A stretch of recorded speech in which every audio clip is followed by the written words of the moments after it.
Le premier mercredi du mois d'avril, si je ne me trompe pas. Et après cela, vous aurez donc une évaluation pour clôturer l'enseignement. Alors, donc, sans plus tarder, je vais essayer de mettre un peu les noms, les visages sur les noms. Sébastien. Non. Dorian. Oui. Si. Hein? Mansour. Brian.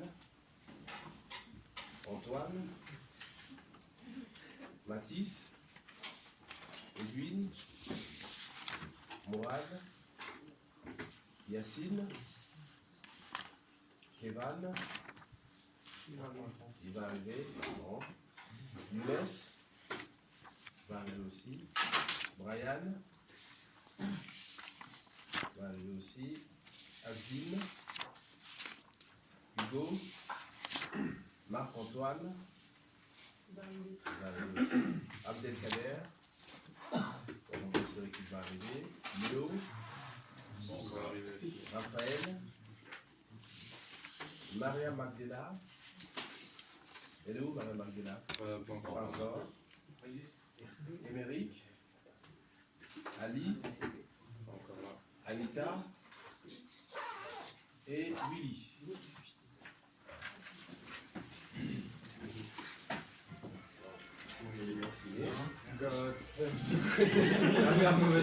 Mauvaise île, désolé. Alors, donc, avant toute chose, ce que je voudrais savoir, que chacun de vous me dise ce qu'il a fait l'année dernière, professionnellement ou en termes aussi de scolarité, dernier emploi occupé, voire aussi dernier diplôme obtenu. Parce que ça me permet aussi de situer le groupe, savoir un peu comment orienter le service. Voilà. On va commencer par vous. Oui, donc je suis M. Ferraoul Mansour. Le dernier diplôme, c'est un diplôme universitaire en informatique. Je travaille dans la sécurité, toujours comme agent de sécurité depuis 10 ans. Bonjour, donc Edwin. Je suis en formation initiale en alternance pour ADP. Je travaille à Orly. Auparavant, j'ai fait un titre pro de niveau Bac+2 en sécurité. En alternance également, j'étais agent de sécurité incendie. Après, j'ai fait un bac professionnel métier de la sécurité et auparavant aussi un CAP. J'ai fait la même chose, j'ai fait un titre pro de niveau Bac+2 et j'étais en alternance au sein d'un établissement public de santé et je suis toujours en alternance à Dortmund. Je m'appelle Émeric Rossan, actuellement je suis en formation initiale en stage au sein de la société Goron sur le site de Chanel aux Champs-Élysées. Et l'an dernier j'ai fait un BTS assistant manager en alternance au sein de sécurité gestion conseil, ou SGC pour abréger. D'accord. Bonjour, Feten Brian, je suis agent de la sûreté ferroviaire depuis 8 ans sur Paris. Mourad, tu viens du monde professionnel, mais depuis 20 ans et études antérieures de stage.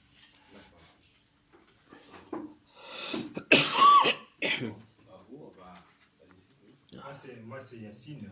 J'étais agent de sécu l'an dernier. Et j'étais agent de sécu l'an dernier, même aussi cette année. Mais j'ai jamais fait de gestion de ma vie. D'accord. Vous avez fait impression peut-être de savoir. Oui, parce que déjà en étant agent de sécurité, dès lors que vous avez peut-être vu sous votre responsabilité d'autres agents, c'est quand même de la gestion. Vous voyez, oui. C'est la gestion des effectifs. Là, c'est la gestion des ressources humaines. Mais ça reste quand même de la gestion. Et donc, disons peut-être que gestion au sens académique du terme, bon, ok, je vais bien être d'accord avec vous, mais c'est vrai que tous les jours, en fait, on pose quand même beaucoup d'actes de gestion. Parce que même déjà le fait de réfléchir, faire un choix pour décider entre plusieurs solutions, c'est quand même, ça relève déjà quand même d'une démarche de gestion. Enfin, je veux dire la gestion comptable. Voilà. Je vais être un peu plus précis. À vous. Je Charles Dorian, j'ai fait un bac pro les métiers de la sécurité. Comme il y a des collègues, un titre pro, donc un bac pro, avec la société de service en agent de sécurité. Et là, je travaille avec les hôpitaux de Paris. D'accord. À se démarrer, suivant un secteur, si je puis 9 ans, donc je travaille pour l'entreprise Laurent pour le secteur de banque d'investissement. Et j'ai déjà des diplômes universitaires en sciences politiques. D'accord. D'abord, je viens des études de transport logistique, j'ai fait des licences. Et cette année, c'est ma première année de sécurité. Et je suis en stage actuellement dans une société de recherche aérospatiale. Ah, nous allons servir, oui. Bonjour Antoine, je suis salarié de l'entreprise Goron. Ah oui, donc on a déjà trois équipes choc là, de l'entreprise Goron. C'est pas la même chose. Je suis salarié de cette entreprise depuis 3 ans. J'ai fait un bac plus 2 juste avant D'accord. Qui s'intitulait c'était quoi? C'était un aussi BTS assistant manager. assistant manager, d'accord. Oui, il a fait des créages, j'ai fait un ITIG également. Et je suis en service en charge de sécurité au Crédit Agricole Assurance. D'accord. Ah oui, nous on se connaît déjà. Bonjour. Si les gens se connaissent, donc. Oui, allez-y. Anita, j'ai un bac de manager Antoine et je suis salariée de Vous avez fait quoi? Vous avez fait quoi avant? J'avais fait un BTS à son manager en alternance. D'accord, très bien. Sébastien, je suis militaire en reconversion. Et avant l'armée, j'ai eu un BTS de unité. D'accord. Donc vous voulez arrêter l'armée là? Oui. Vous avez déjà fait vos 5 ans, vos 12 ans? J'ai fait 8 ans et là, je suis fermé. Là, vous terminez votre contrat. D'accord. Vous voulez plus renouveler? Non. Non. D'accord. Bonjour, je suis Sébastien, j'ai fait 20 ans militaire. Et je travaille dans la sûreté en Afrique. Et en France aussi. Où? En France aussi. En France aussi, d'accord. Et vous avez fait quoi avant? Avant, j'ai fait avant Avant la sécurité, militaire, gendarme? Non, j'ai fait militaire et avant j'ai fait 1 an de comptabilité. D'accord. Ah, donc tous les deux. Oui. Et ensuite, je suis parti armée. D'accord. Bon, oui, très bien. Bon, donc, c'est la première année que j'interviens dans cette licence. Ah oui, il y a notre ami qui vient d'arriver. Oui. Bonjour, moi c'est Alex. Oui. À la base, j'ai fait des études en master de commerce finance audit. Oui. Et après, j'ai travaillé un peu dans la comptabilité, gestion de trésorerie et un peu dans la sécurité. Et là, je suis en reconversion dans la sécurité. Ça Pour fait faire 5 quoi? ans. Donc là, vous voulez carrément vous consacrer donc, au métier de la sécurité. D'accord. Bon, donc c'est la première année que j'interviens dans cette licence. Et avec qui on se connaît dans le cadre du DU, puisque vous avez un DU gestion des espaces ouverts au public. Et donc bon, le DU depuis l'origine, hein, j'interviens. Et puis bon, j'ai d'autres matières ici, d'autres groupes. Hein. J'ai licence professionnelle tourisme, licence générale, les licences générales en droit avec lesquelles je fais des finances publiques et de la fiscalité. Bon, ça c'est pour d'autres groupes. Et donc je suis ici. Mais je suis aussi à l'école polytechnique, puisque là-bas je vais pour les techniciens, c'est des militaires. Donc là j'ai un bataillon de militaires avec qui on fait, avec lesquels je fais des finances publiques aussi. Voilà. Donc je viens ici, je vais là-bas, donc je fais des va-et-vient entre ici et là-bas. Donc voilà un peu en ce qui me concerne. Donc je suis ici depuis 2009. Depuis 2009, j'ai intégré cette université, mais avant ici, j'étais à Paris, Panthéon-Sorbonne. J'ai été là-bas pendant au moins 10 ans et puis après je suis venu ici. Donc ça commence à faire. Donc 2009, 2020, ça fait presque ensemble déjà. Et donc ça passe. Alors, donc de quoi on va parler? Bon, je sais que je ne suis pas en train de former les comptables, mais au moins une sensibilisation à la gestion budgétaire et comptable est quand même intéressante. Pourquoi? Parce que je dirais même nécessaire. Pourquoi? Parce que certains parmi vous, bon, déjà quand on prépare un diplôme de Bac plus 3, ça veut dire en fait on aspire aux fonctions de manager déjà. On aspire aux fonctions de manager. Donc ça veut dire qu'on doit quand même être assez sensible à la gestion, on va dire, financière.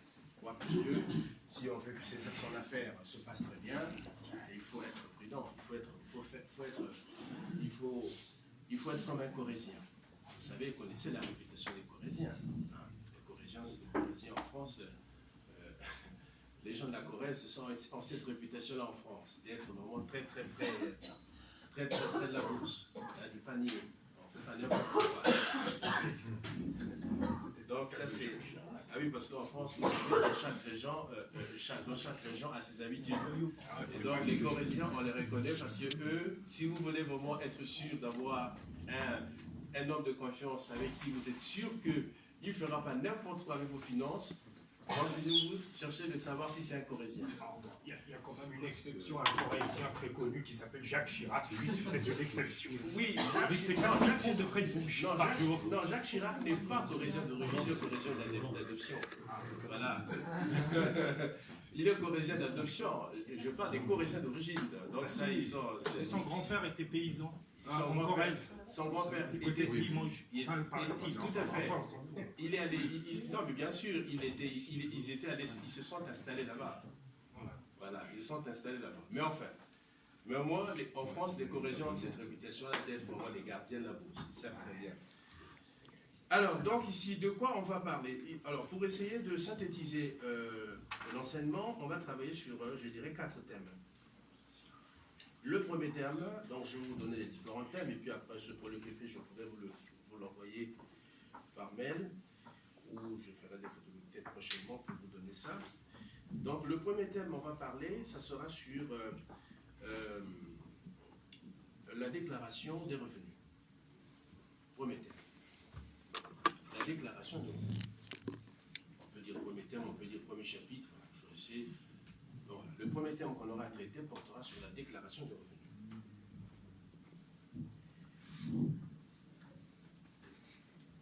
Le deuxième thème portera sur les produits. Sur les produits.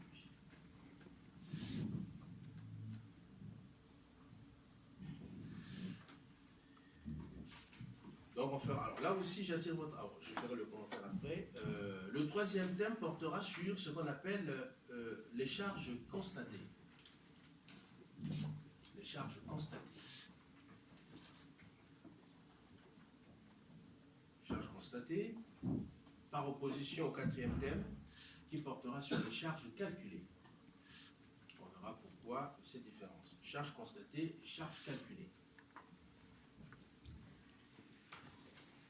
Et le cinquième thème, enfin, quand même, parce que c'est vrai que j'étais resté sur 4, mais finalement, comme j'ai décomposé, au lieu de d'avoir un bloc sur les charges, on risque d'avoir un pavé. Vous voyez, on risque d'avoir un bloc impressionnant, trop important.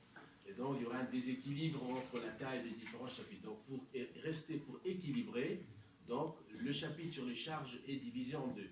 Charges constatées, charges calculées, pour équilibrer. Sinon, vous allez avoir un chapitre assez... qui fera un chapitre qui fera 2 fois plus la taille des autres. Et donc, pédagogiquement, parfois ça peut foutre un peu le coup moral.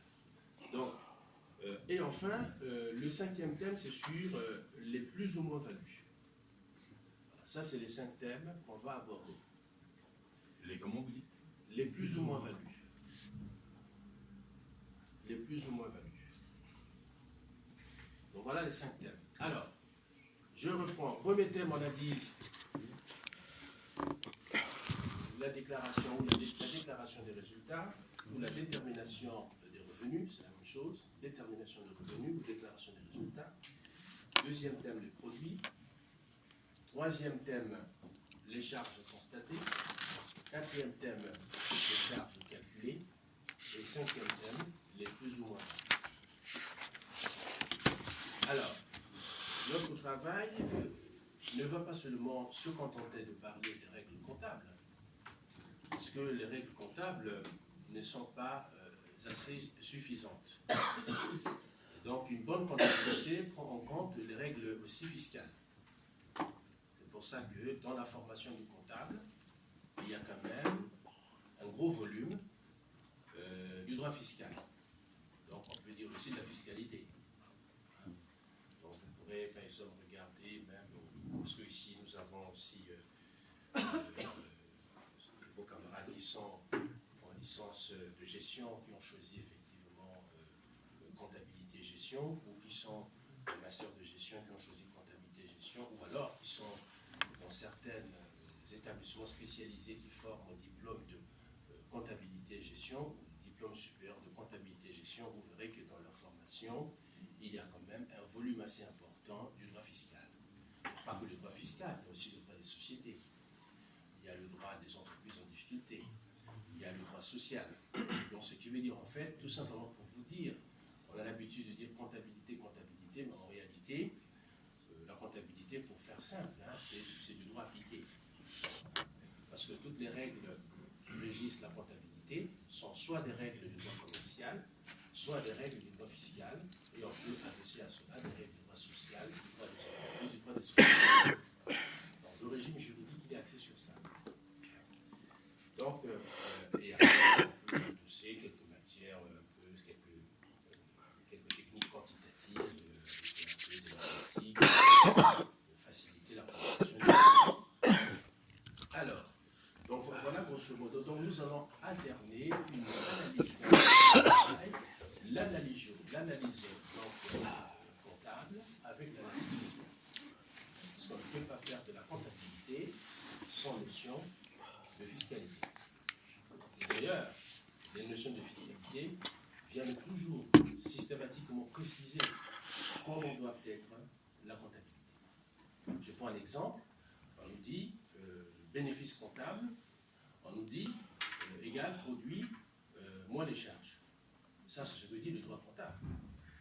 Mais le droit fiscal dit, mais quoique, quand on se doit de faire bénéfice comptable égal produit moins les charges, il y a quand même certains produits qui ont été comptabilisés qui ne devaient pas être comptabilisés. Voilà ce que dit la fiscalité. Et il y a certaines charges qui ont été comptabilisées qui ne devaient pas être comptabilisées. Ou alors certains produits qui n'ont pas été comptabilisés mais qui doivent être comptabilisés. Ou certaines charges qui n'ont pas été comptabilisées mais qui doivent être comptabilisées. Et ce qu'on appelle les réintégrations et les déductions. Et ça, c'est ce que apporte le droit fiscal. Donc ça veut dire qu'on voit que, d'une manière générale, c'est le droit fiscal, pour faire simple, c'est la fiscalité qui précise effectivement le bon fonctionnement de la comptabilité, de la conformité de la comptabilité. On ne peut pas, un bon comptable doit connaître vraiment la fiscalité. Sinon, il ne sera pas un bon comptable. C'est-à-dire qu'il aura une connaissance partielle et il pourra faire beaucoup d'erreurs en termes de comptabilisation, en termes d'enregistrement et en termes aussi d'opération de synthèse, de déclaration. Voilà. Parce que c'est la fiscalité qui précise ça. Alors, voilà un peu en préambule ce que je peux vous dire.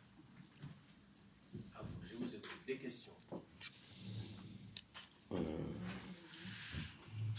Qu'est-ce qu'on peut poser des questions?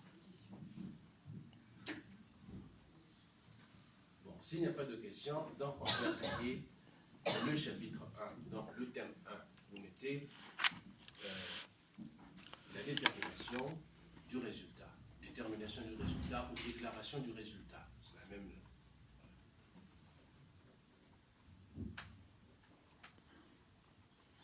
La détermination du résultat.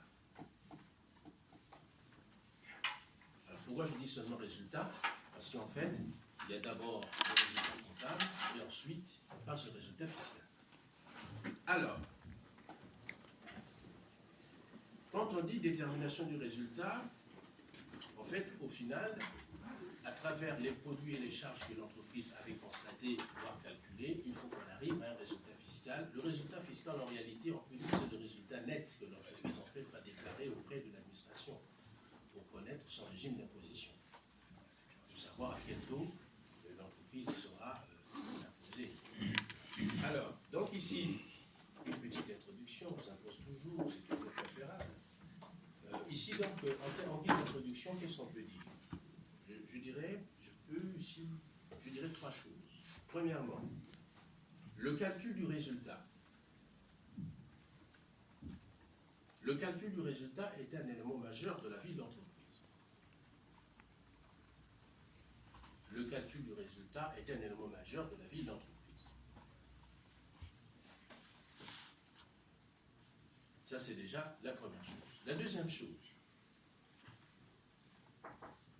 il reste un exercice difficile. Il reste un exercice difficile. Virgule. Alors, pour quelle raison? Puisque le comptable est pris entre deux exigences. Bon, souvent, il y a du mal, mais il est obligé. Il est pris entre deux exigences. Lesquelles? La première, c'est ce qu'on appelle les exigences légales. Il est pris en deux exigences, deux points, les exigences légales. Donc ça veut dire ce que dit la loi, ce que oblige la loi. Et la volonté, on a dit les exigences légales.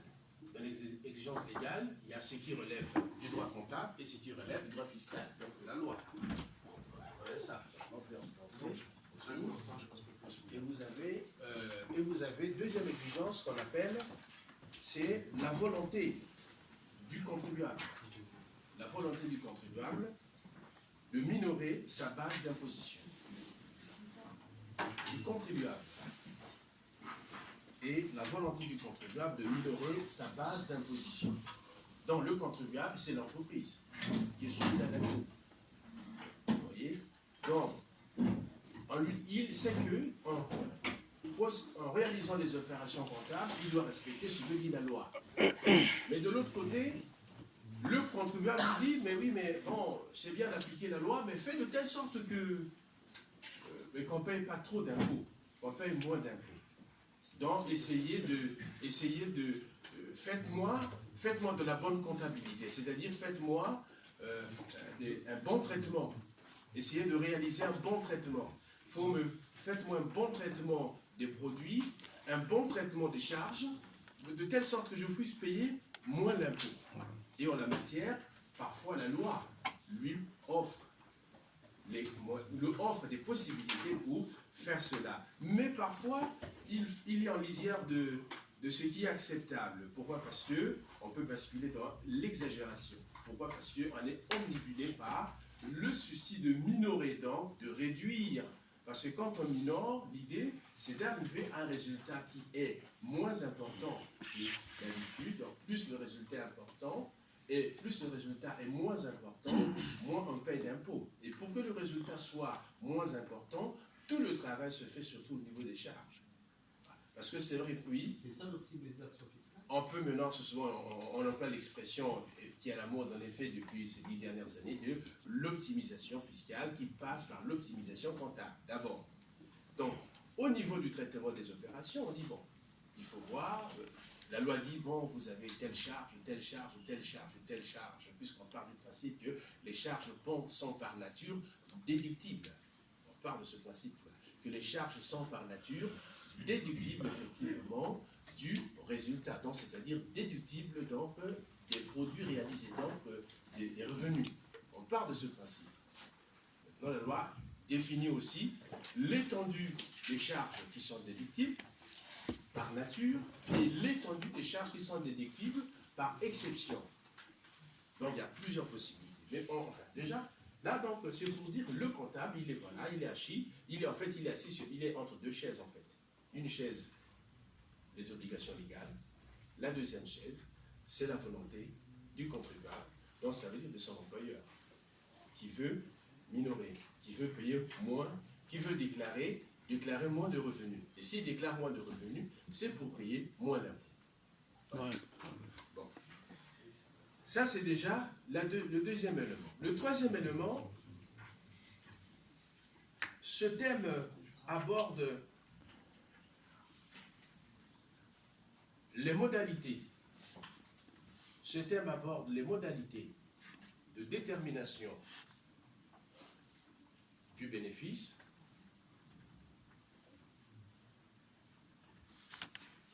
modalités de détermination du bénéfice,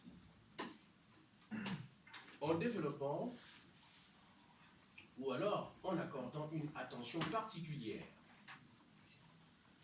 En accordant une attention particulière aux modalités relatives à l'entreprise individuelle. dire modalité relative à l'entreprise individuelle. Bien entendu, on parlera des sociétés, mais d'abord en priorité, on va partir à petite échelle, avant de voir, de passer à grande échelle. D'abord, on essaie de se limiter, oui. Modalité de On a dit modalité relative. Voilà, relative ici, donc à l'entreprise individuelle. Oui. Ça, c'est le second point, c'est ça? C'est le troisième point. Voilà. J'ai dit que le premier point, on a dit que le calcul pour la détermination du résultat est un élément majeur pour la vie d'entreprise. Le deuxième point, on a dit que c'est un exercice difficile. Pourquoi? Parce que le comptable est pris entre les exigences légales d'une part et d'autre part la volonté du contribuable ici de minorer sa base d'imposition. Mais la base d'imposition, c'est quoi? C'est le résultat. Vous voyez? Quand on dit la base d'imposition, c'est le résultat. Je vais prendre un autre exemple de la base d'imposition. Je prends l'exemple de la, par exemple, de la TVA. Quelle est la base d'imposition de la TVA? C'est le prix hors taxe. Vous voyez? Parce que quand on va chez Carrefour, chez Auchan, Intermarché, ou alors on passe une commande maintenant avec le e-commerce, vous verrez que vous aurez d'abord un prix hors taxe. Après, De ce prix hors taxe, on appliquera un taux pour arriver donc à un prix TTC. Et donc, le prix hors taxe, c'est la base d'imposition. Ça, c'est pour la TVA. Maintenant, je prends, puisque vous êtes ici tous des salariés et puis aussi certains assimilés fonctionnaires dans le cadre du statut du militaire, bon, vous recevez, pour les salariés, vous recevez dans chaque fin du mois un salaire. Mais pour nos amis qui sont assimilés militaires, ils reçoivent ce qu'on appelle un traitement. Et donc, la base imposable, c'est quoi? C'est les 12 mois de salaire ou les 12 mois de traitement. Donc, ça veut dire en fait, les 12 mois, ce qu'on appelle le revenu brut fiscal. Vous voyez? La base imposable pour l'impôt sur le revenu, c'est le revenu brut fiscal. Mais le brut fiscal, c'est quoi? C'est les 12 mois de salaire ou les 12 mois de traitement. Ça, c'est la base imposable. Vous voyez? Donc, voilà quelques exemples pour préciser, je profite de l'occasion pour préciser cette notion de base imposable. Pour que ça ne reste pas une notion floue. Oui. Quand on cumule les deux, on additionne les deux formes, ce qu'on appelle la base imposable. Parce qu'on peut être, j'ai encore un autre exemple, on peut en effet être, on va dire, on est salarié, ou alors on est fonctionnaire, on reçoit un salaire, on reçoit un traitement, mais par la suite, en même temps, qu'est-ce qu'on fait? On a aussi d'autres activités, on a par exemple un appartement qu'on met en location, ou alors peut-être qu'on a arrêté des terres agricoles qui appartenaient à mamie. Bon, qu'on loue ça aux fermiers du coin, parce que soi-même on n'a pas le temps, on n'a pas été formé pour être fermier, pour exploiter ces terres. Bon, ça veut dire que ça nous procure un revenu. Mais ce revenu, si c'est des terres agricoles, ça sera des revenus agricoles. Mais si c'est des appartements, ça sera des revenus fonciers. Donc tout ça, ça sera additionné, ça sera renseigné dans la déclaration des revenus, ça sera additionné avec le revenu que vous percevez chaque mois dans les 12 mois de revenus pour former ce qu'on appelle la base imposable. Voilà. On additionnera tout ça. Alors, bon, voilà déjà les trois éléments sur lesquels nous allons travailler. Donc d'abord, vous pouvez mettre dans un grand 1 les modalités de détermination des résultats. Mais monsieur, Oui. du coup, il est tenu à 3 exigences. 3 exigences, tout à fait. Tout à l'heure, vous nous aviez dit 2. Ah non, si j'avais dit 2, j'ai fait une erreur. Non, attends. Non. Il y a 3 éléments. Mais sur les 3 éléments, dans le deuxième élément, il y a 2 exigences. Ah, d'accord, donc le dernier ici. Voilà, vous voyez? Dans le deuxième élément, c'est-à-dire, il est, puisqu'on dit que c'est un exercice, le deuxième élément, c'est que c'est un exercice qui est difficile. Et maintenant, la question de savoir pourquoi cet exercice est difficile. Cet exercice est difficile parce que le comptable, ici, il doit en même temps prendre en compte ce que dit le respect de la loi et en même temps prendre en compte ce que souhaite le contribuable. C'est ça en fait. Mais dans notre introduction, on a dit que c'est sur 3 éléments. Et donc, les 2 éléments, les 2 exigences, c'est dans le cadre du deuxième élément. D'accord? Et maintenant, oui. Le troisième point, dans le troisième point, je disais qu'en fait ici, que le troisième point, l'idée selon laquelle, c'est que ce thème, dans le cadre de notre thème, nous allons aborder les modalités de détermination du bénéfice. On va aborder les modalités de détermination du bénéfice en insistant sur celles relatives, celles qui concernent, en insistant sur les modalités qui concernent l'entreprise individuelle, en insistant sur les modalités qui concernent la détermination des revenus pour, si je vais être plus précis, détermination de revenus pour l'entreprise individuelle. Voilà.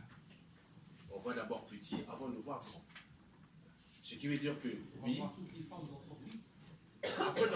Après j'en profiterai au passage, je peux en effet vous parler des différentes formes d'entreprise. On va parler, on fera l'entreprise sociétaire, dans les entreprises individuelles, on fera l'entreprise individuelle simple, l'entreprise individuelle à responsabilité limitée, on fera les 3 ou 4 formes de l'entreprise individuelle à responsabilité limitée, on va parler de ça. Au passage, on est obligé, parce que si on veut savoir à quel régime d'imposition l'entreprise sera soumise, c'est-à-dire, pour connaître le régime d'imposition, il faut savoir quelles sont les modalités de détermination du bénéfice. Et pour ça, cela est fonction de quoi? De la nature de l'activité, mais aussi du statut de l'entreprise.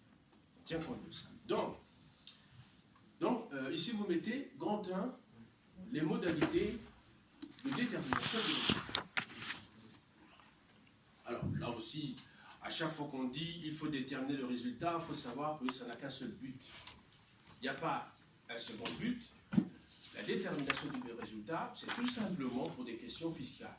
Parce qu'il fallait trouver le moyen pour permettre, on va dire, à l'État d'avoir des revenus. Puisqu'on sait que les impôts, ce sont les revenus de l'État, ou je dirais du moins les administrations. Et que les impôts financent presque 90% des recettes des administrations. Donc quand on additionne tous les impôts, ça finance presque 4 ans. Proportionnellement, environ 91%. Vous prenez la TVA, vous prenez l'impôt sur le revenu des personnes physiques, vous prenez l'impôt sur les bénéfices des sociétés, vous prenez la CSG, il y a un impôt social, d'ailleurs dans vos bulletins de salaire, il y a la CSG déductible, CSG non déductible, il y a la CRDS. Donc tout ça, ça représente quand même près de 91% des recettes. Donc il faut trouver les moyens. Et là aussi, il faut comprendre aussi que lorsque l'État produit des règles de détermination des régimes d'imposition, c'est aussi l'optimisation vis-à-vis de l'État. Vous voyez, vue de l'État. C'est-à-dire que quand on regarde ça du point de vue de la science administrative, ça fait partie aussi, ce sont des éléments qu'on appelle, ce sont des facteurs de mobilisation des ressources pour l'État. Donc c'est aussi une optimisation vue de l'État. Parce que voir l'optimisation, on peut voir ça du côté de l'État, mais on peut voir l'optimisation aussi du côté personnel, en tant qu'entrepreneur individuel ou entrepreneur associé. Vous voyez? Donc, la notion d'optimisation, je pense, ça n'est pas que, souvent on dit, oui, bon, c'est pour les entreprises, mais oui, mais l'État aussi, à chaque fois que l'État produit des normes relatives à la fiscalité, relatives à la comptabilité, c'est tout simplement parce que l'État de son côté aussi, l'État met en place effectivement des techniques de mobilisation des ressources. Donc ça, c'est aussi l'optimisation vue de la science administrative. Donc, ici, donc, quand on parle des modalités de détermination des résultats, il faut savoir que ces modalités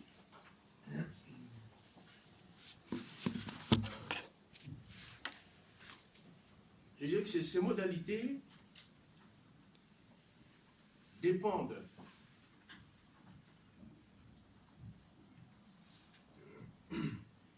ici du statut de l'entreprise, du statut juridique. Ça dépend du statut juridique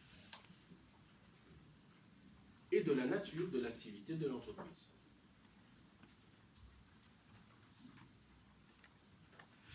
Ça dépend du statut juridique et de la nature de l'activité de l'entreprise.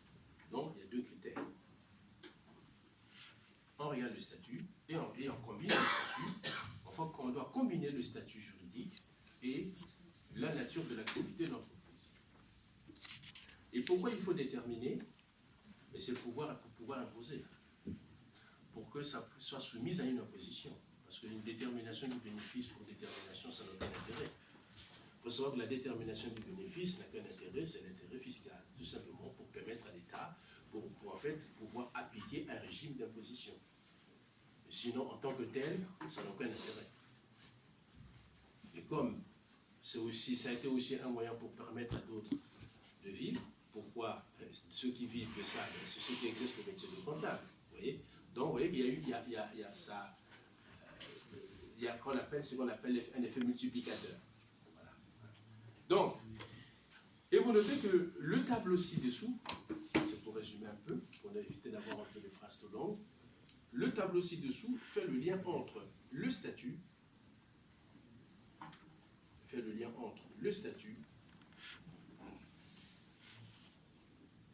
et le régime de détermination de résultat. Quand tu dis régime de détermination de résultat, il y a un sous-entendu. C'est quoi le sous-entendu? C'est la détermination de l'imposition. C'est ça le sous-entendu. Donc, on peut résumer ça.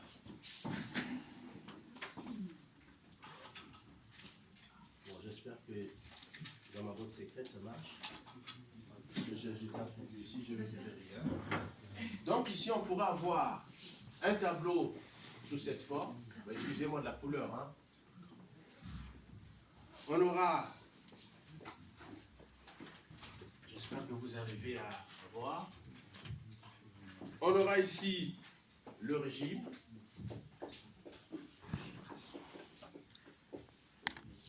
On aura ici le statut.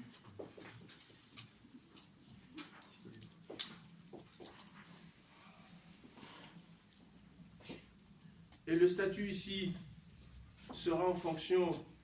Alors, non, attendez. Il faut que je reprenne un peu trop. Non, j'ai mal fait l'opération. On devait avoir ceci. Voilà.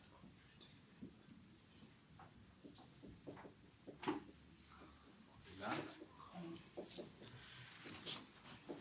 Voilà, régime.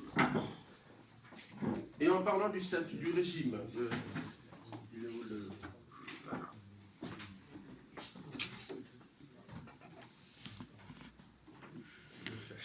Ah non, j'ai inversé, ça va pas.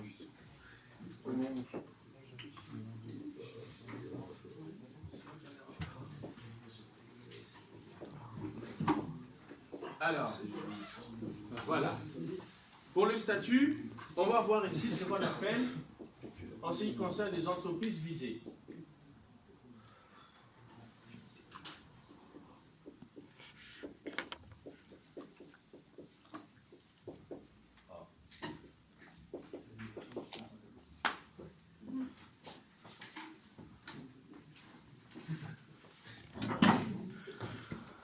Donc ici, entreprise, on peut mettre ici,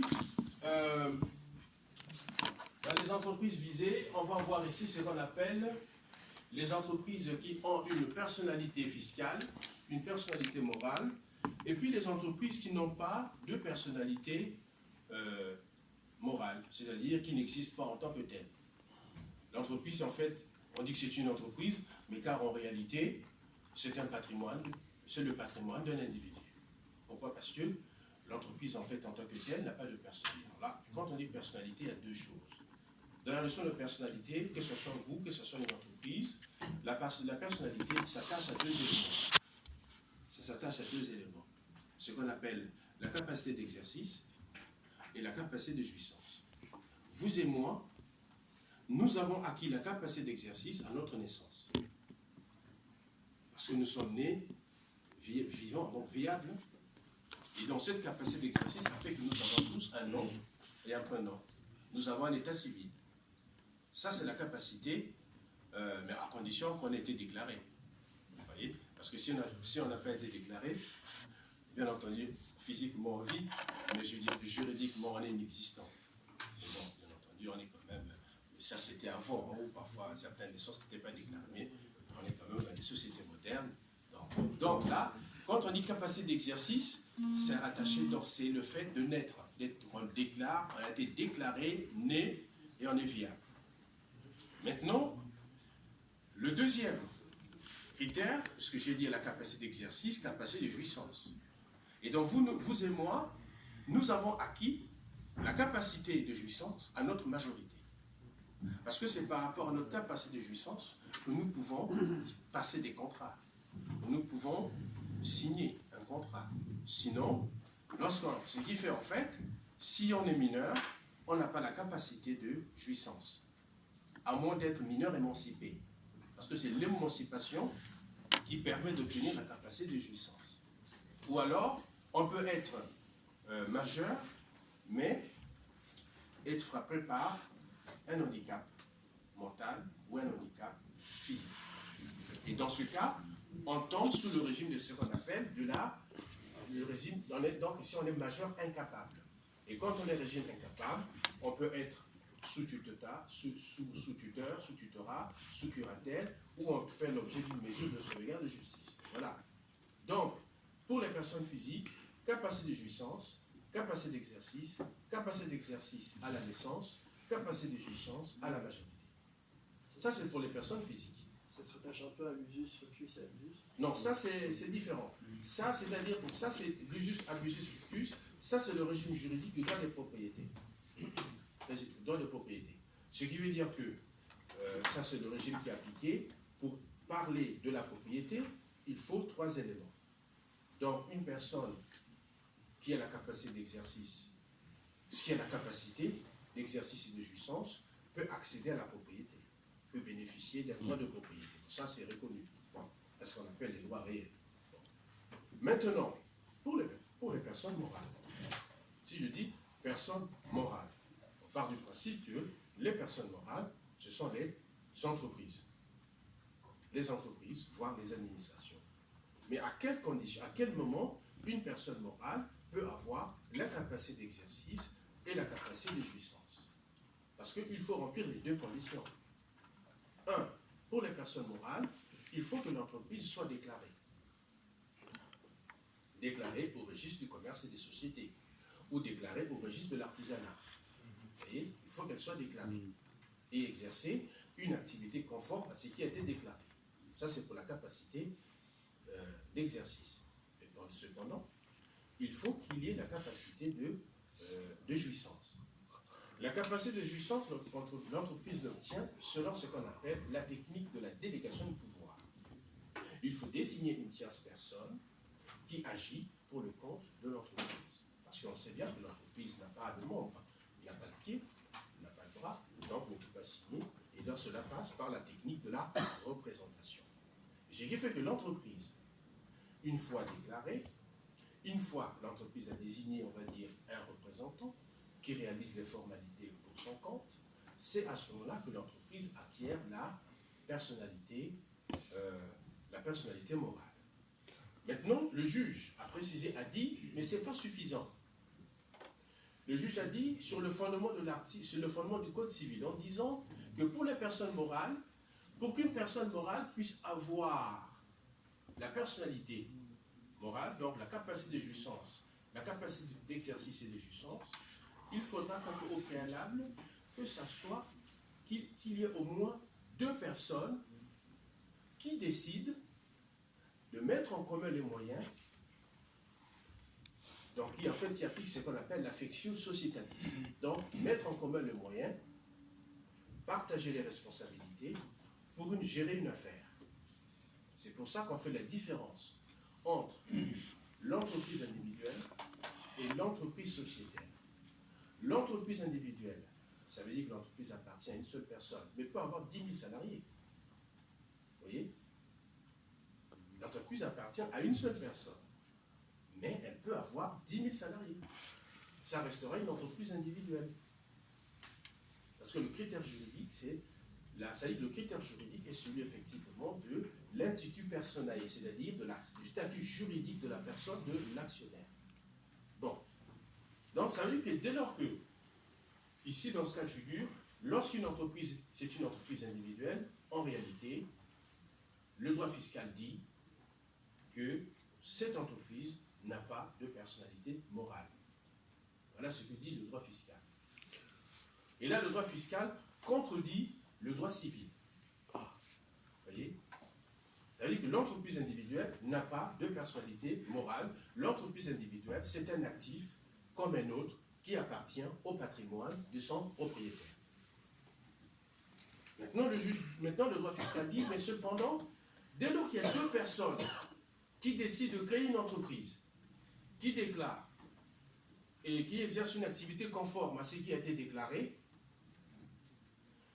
à ce moment-là, il a la capacité d'exercice, mais cependant, puisqu'il y a 2 ou 3 personnes, les 2 ou 3 personnes ont désigné une tierce personne qui est chargée de la gestion, donc le gérant.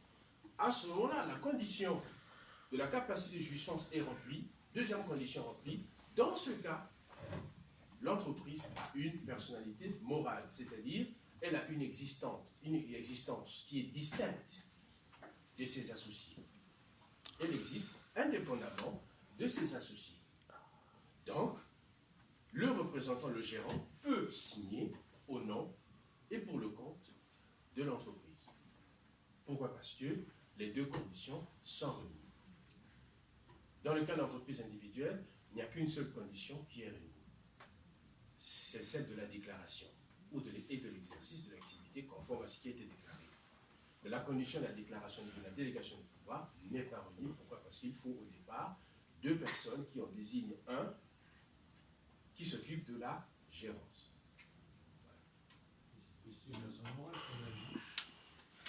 Au sens du droit fiscal, non, c'est une entreprise transparente. C'est pareil pour l'URL ou là, ça Maintenant, le juge a dit, SAS. pour inciter les gens, maintenant c'est là qu'on va voir, que lorsque nous sommes dans le cadre, maintenant une fois qu'on a, c'est là où je vais employer 2 expressions. Je parle du statut juridique. Sur le statut juridique, je dois appliquer ce qu'on appelle la forme. Je dois appliquer la notion de la forme sociale. Vous voyez? Quand je dis statut juridique, statut par rapport à la qualité des actionnaires, qui permet de faire la différence entre l'entreprise individuelle et l'entreprise sociétaire. Donc, sur le statut juridique, on doit appliquer ce qu'on appelle une autre expression, c'est l'expression de la forme juridique, c'est de la forme sociale. Maintenant, sur la forme sociale, c'est là qu'on va voir que, par rapport à la nature de l'activité, on verra que, si c'est une activité qui est régie par le Code du commerce, on dira que c'est une entreprise qui est sous régime des capitaux. Pourquoi? Parce que là, le statut est constitué sur la forme des capitaux. Donc, on parlera de société des capitaux. Mais si c'est une entreprise qui est régie par le Code civil, c'est la notion de l'individu personnel qui prime. On parlera ici donc de société de personnes. Vous voyez? Société de personnes. Donc, c'est-à-dire que les sociétés de personnes, d'une manière générale, sont toute société qui a une activité civile. C'est-à-dire une activité qui n'est pas régie par le Code du commerce. C'est-à-dire qu'ils ne font pas de commerce, c'est ça? Ils font du commerce, mais sauf qu'ils le font sur la base du régime du Code civil. Je prends... Alors, pourquoi on fait cette différence? On fait cette différence parce que, à la clé, le régime d'imposition n'est pas le même. Ah. Vous et moi, on s'est dit, bon allez, on a de l'argent à placer, qu'est-ce qu'on fait? On va créer une SCI. Mais la SCI est régie par le Code civil. La SCI, vous voyez, tous les deux on décide de créer une société. Ça, c'est ce qu'on appelle le statut juridique. Maintenant, il nous faut trouver la forme sociale qu'on va appliquer à ce statut juridique. La forme. Et la forme sociale, dans la forme juridique, nous avons le choix entre la SCI, la SCP, la SNC, et puis il y en a d'autres. Ouais. Et donc, on va acheter par exemple plusieurs appartements sur le plateau de Saclay, on va mettre en location, parce que c'est là-bas l'avenir maintenant, pour l'investissement immobilier. Donc, on va acheter ça, et on met en location. Nous avons créé une société régie par le Code civil. Nous avons choisi la forme sociale de la SCI. Maintenant, si on a dit, bon, finalement, on va créer une société, on va acheter un fonds de commerce, ou alors on va créer une société, notre société, effectivement, on va essayer de prendre le marché de la sécurité presque donc auprès des universités de Paris. Et là, notre activité est régie par le Code du commerce. Et non pas par le Code pas par le Code civil. Et comme c'est régi par le Code du commerce, cette société sera constituée sur la base du capital social, d'où appellation société des capitaux. C'est-à-dire ici que la forme n'est pas la même chose. Voilà, c'est pas pareil. Et là, dans ce cas, quelle est la forme? On a le choix entre la SA, la SARL, la SAS, ou encore GU. On choisit SA, SARL, SAS. Voilà. Donc ça c'est la forme juridique. On l'a choisi. La forme juridique. Voilà, ça c'est la forme juridique. Donc, Il reste la forme forme. juridique, c'est la forme sociale. Voyez? Mais le statut juridique, c'est le statut de la société, parce que c'est une entreprise sociétaire. On est deux, nous nous mettons ensemble. Donc voilà les nuances qu'il faut, les nuances à apporter. Et dans le cas de la SCI qu'on a choisi, comme c'est régi par le Code civil, ben nous allons déclarer le revenu perçu, chacun de nous, puisque si c'est une SCI, on a fait, ça a fait 50 000 € de résultats comptables. D'accord? Qu'est-ce qu'on fait? On divise les résultats comptables par deux, si on est tous les deux associés à 50-50. Moi, je gagne 25 000, vous gardez 25 000. Et je vais déclarer les 25 000 dans ma déclaration d'impôt sur le revenu. Vous allez faire pareil. Ce n'est pas la société. Ah, c'est pas ça. Vous voyez? Ça veut dire que le régime de droit commun de déclaration des revenus, ce régime-là est celui de déclaration d'impôt sur le revenu des personnes physiques. Mais si c'était une SARL, Société des capitaux, je prends le cas de la SA, c'est la SA, on va faire les formalités pour le compte de la SA pour déclarer. C'est pas une déclaration individuelle. Non, ce n'est pas une déclaration individuelle. Nous ferons la déclaration individuelle quand on aura perçu les dividendes. Et du coup, vous serez taxé 2 fois. Taxé 2 fois, oui et non, parce que ce n'est pas tout le revenu qui sera taxé. Une partie du revenu sera taxée au nom de l'entreprise. De la totalité. Pas la totalité. Une partie du revenu sera taxée au nom de l'entreprise. Et l'autre partie que nous aurons reçue sous forme de dividendes, parce que quand il y a des dividendes, on n'est pas obligé de tout prendre. On peut seulement prendre un tiers, voire 2 tiers. Quand on est en bénéfice. Voilà. Bien entendu, quand on a bénéfice. Maintenant, si on a un déficit, ça peut aussi être un avantage, parce qu'il faudra reporter le bénéfice sur les années suivantes. Vous voyez? Donc, c'est là pour voir effectivement les différences. C'est ce qui fait qu'en fait, la déclaration du revenu dépend d'une part du statut et de la nature. La nature ici de l'activité. Quand on a une nature de l'activité, c'est là qu'il faut faire une différence entre les activités commerciales. Dans les activités commerciales, on va mettre le commerce, l'industrie, l'artisanat. Ça, c'est les activités commerciales. Différence entre les activités commerciales et les activités civiles. Les activités civiles, un médecin, un notaire, un agriculteur, qui d'autre? Je peux dire aussi un investisseur dans l'immobilier. Tout ça, ça fait partie des activités civiles. D'où le fait que ces activités-là seront soient déclarées régies par le droit civil. Voilà. Et donc, la déclaration sera individuelle. Après, la fiscalité, un peu, c'est comme une gruyère. Après, le législateur a voulu dire, bah, écoutez, pour ceux qui font beaucoup d'investissements, au-delà d'un certain seuil, ils risquent d'avoir une imposition, ils risquent de déclarer des revenus trop importants. Donc, on peut leur laisser la possibilité de bénéficier aussi, par similitude, de ce que les entreprises sociétaires bénéficient.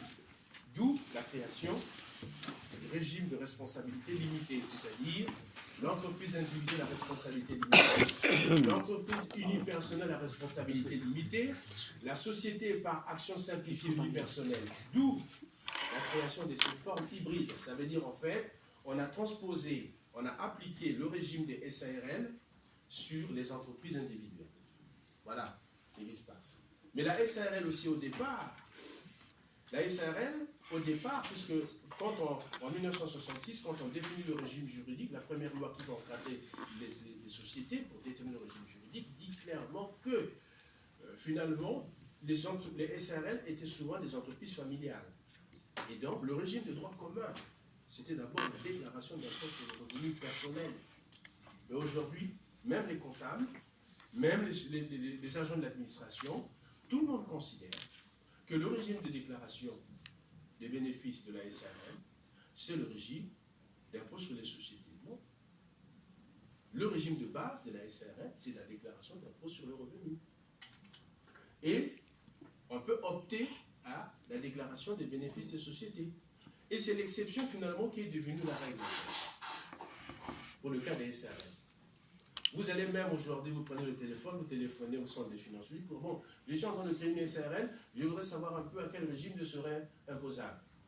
Tout de suite, même l'agent des impôts, surtout s'il n'a pas une bonne culture juridique, il vous dira, ah ben c'est l'impôt sur c'est l'IS. Ben non.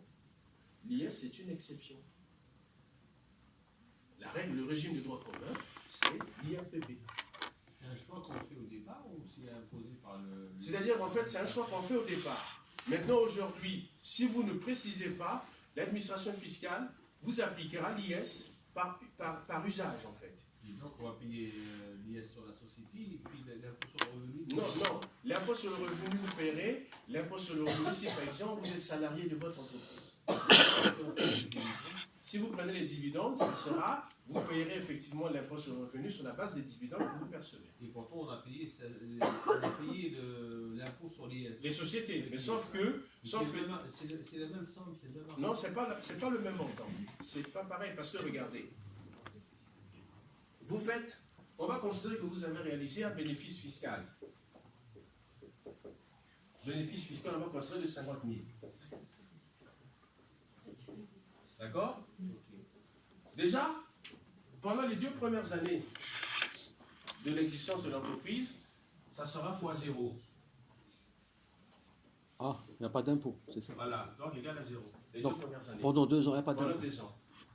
Toutes les entreprises nouvelles bénéficient d'une exonération de bénéfices de 0. Donc, sont 0%. Donc, le taux est de 0. Donc, vous aurez jamais l'heure. Voilà. Donc, vous aurez 0 impôt à payer.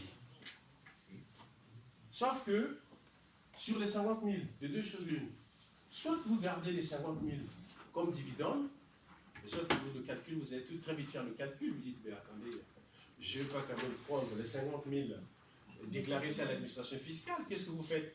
Vous allez par exemple déclarer 10 000 à l'administration fiscale. Ou alors le comptable vous dira, écoutez, déclarez 15 000, parce que vous serez en dessous de la tranche pour être imposable. Voilà. Donc, vous voyez que ce n'est pas les 50 000. Donc ça, c'est déjà le début. Donc c'est pas pareil. Et après la 3e année, les 50 000, sur les 50 000, on prendra 25%. C'est les 25% de ces 50 000 qui sera soumise à imposition, qui sera imposable. Là, c'est 0% des 50 000. Là, c'est 25%. Donc, ça veut dire ici, là, pour faire simple, ça veut dire ici, c'est n plus 1 et n plus 2. D'accord? Là, c'est... ici, donc, ça sera pour n plus 3. Et là, ça sera 50% des 50 000. Donc, c'est n plus 4. Pour les 25%, oui. Ça sera 50 000 plus 50 000 fois 25%. Non. Parce que c'était 50 000 la première année, 50 000 la deuxième Ici, année. sur les 50 000, la première année, sur les 50 000, oui. On va prendre 0% pour soumettre ça à un taux d'imposition. La 2e année, on va prendre 0% pour soumettre ça à un taux d'imposition. Okay. La 3e année, on va prendre 25%. 25% des 50 000, c'est combien? Vous pouvez calculer, ça donne combien? 12 500. Donc, ça veut dire que c'est les 12 500 que vous allez déclarer. Ce n'est pas les 50 000. C'est 12 500 que vous allez déclarer. Et c'est légal? C'est légal. Oui, ça, c'est ce que le législateur a dit. Mais pourtant, la première année, plus la deuxième année, puisqu'on n'a pas payé 50 000 la première année et la deuxième année, et là, on a fait pareil 50 000 la troisième année, ça fait 150 000. Non! C'est-à-dire que ici, on va considérer que si, alors là encore, à supposer que la première année, à supposer que pendant 5 ans ou 6 ans, votre revenu fiscal, c'est 50 000. Si chaque année vous avez 50 000, 50 000, 50 000, ça peut être 50 000, ça peut être, après la deuxième année, ça passe à 60 000 ou 75 000. Vous voyez? Si vous êtes passé ici, première en N plus 1, vous êtes à 50 000. Et en N plus 2, alors vous êtes à 150 000. Ben, ça sera fois 0. Et ici, N plus 3, je suis par exemple à 100 000. Alors, on va faire ceci. On va détailler encore. Donc, on va dire, ici, on va considérer, vous êtes A. On va même faire ceci. Pour être plus cohérent. N plus 1, on sait que le bénéfice fiscal est de ça. Donc, vous aurez ça. Donc, 0. N plus 2, le bénéfice fiscal, vous faites 150 000. Donc, fois 0%, ça sera 0. N plus 3, vous passez, allez, on va dire à 250 000. Donc, ça veut dire que les affaires sont florissantes. Ça marche bien. Et donc, ici, ça sera, ça sera fois 25%. Ça sera 25% de 250 000 que vous allez déclarer à l'administration. Et on parle plus de 50 000, plus de Mais non. 250 000. Non. Probablement. Parce que c'est le résultat que vous faites chaque année que vous déclarez. Dans la première année, vous déclarez 50 000. La deuxième année, vous déclarez, bon, quand on a dit bénéfice fiscal, pour arriver au bénéfice fiscal, nous partons du bénéfice comptable, qui fait produit moins les charges, et du bénéfice comptable, on détermine le bénéfice fiscal qui fait bénéfice comptable, plus les réintégrations, moins les déductions. Bon, on verra ça tout à l'heure. Parce qu'on verra les détails. Je résume un peu les formules. Donc, ça veut dire que nous sommes là. C'est ça. Et N plus 4, ça sera 50%. Alors, N plus 4 ici. Alors, N plus 4, on va considérer que votre bénéfice fiscal, bon, vous avez réalisé, allez, 300 000. Donc, ça sera fois 50%. Donc, ça veut dire que, voilà, ici, ça sera 150 000. Vous êtes 8. Et après, on N plus 5. N plus 5. Donc, on va mettre ici N plus 5. Ça sera, allez, on va rester sur, allez, 350 000. On va considérer que les affaires marchent toujours bien. Donc, 350 000, ça sera fois 75%. Ça ne sert à rien de travailler. Alors, là maintenant, mais ça veut dire, mais ça veut dire quoi? Ça veut dire que déjà, vous avez quand même bénéficié 2 années d'exonération d'impôt, d'imposition sur le bénéfice, et vous avez là c'est des exonérations partielles. Parce que ça veut dire qu'ici, vous avez, l'administration vous a laissé garder 75% du bénéfice fiscal pour vous.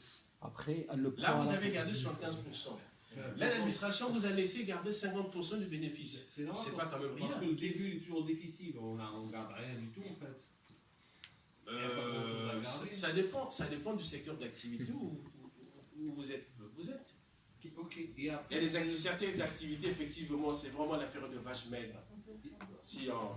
C'est vraiment la période de vache maigre, mais il y a d'autres, c'est vraiment la période de vache grasse. Oui. Monsieur, dans le cas où N plus 5, on a gagné 50 000, c'est-à-dire vraiment, ça a chuté. En N plus 5, on va considérer que vous avez gagné 50 000. D'accord? Ça sera 50 000 fois 75%. Le taux ici ne changera pas. Ah oui, c'est donc vous allez déclarer que... On va donner 40 000 euros pour le... En fait, il faut faire exprès de Voilà. Et on garde... Non, vous n'allez pas garder 40 000 euros. Non, on va donner. Vous allez déclarer. Vous allez déclarer. Et imposer sur... Et après, sur ces sommes-là, ici, par exemple 150 000, si vous êtes au taux normal, le taux normal, c'est nos amis qui en sont passés par la compta.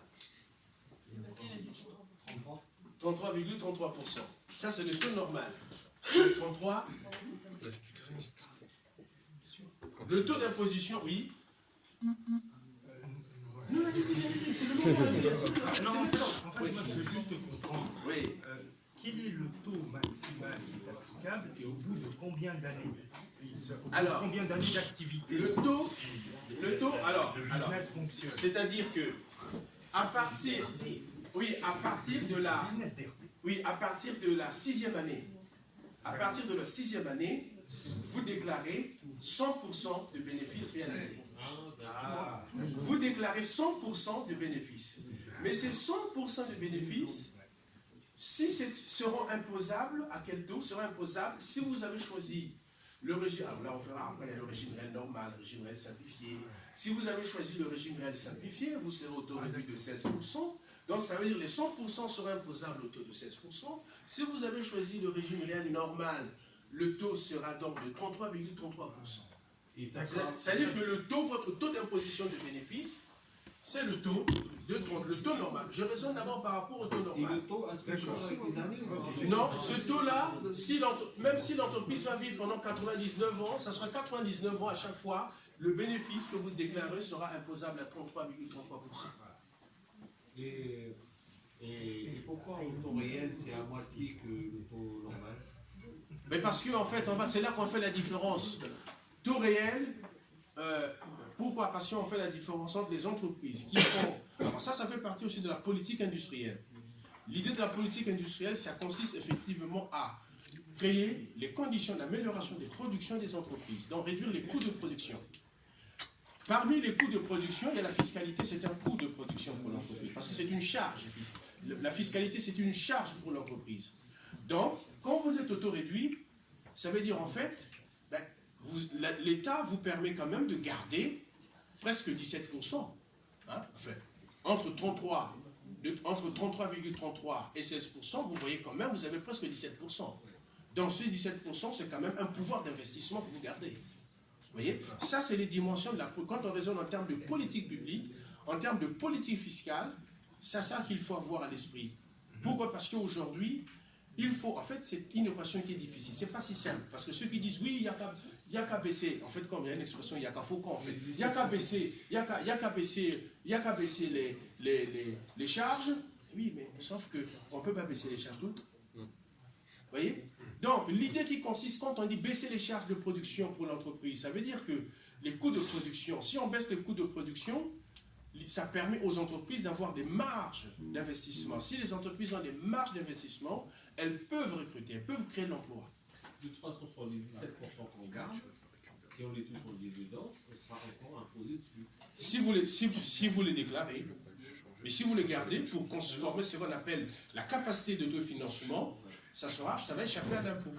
Et ça, ce que dit le législateur, ce que dit le droit fiscal. Parce que vous êtes ici, on va considérer que là, ici, vous avez gardé, vous n'avez déclaré que 150 000.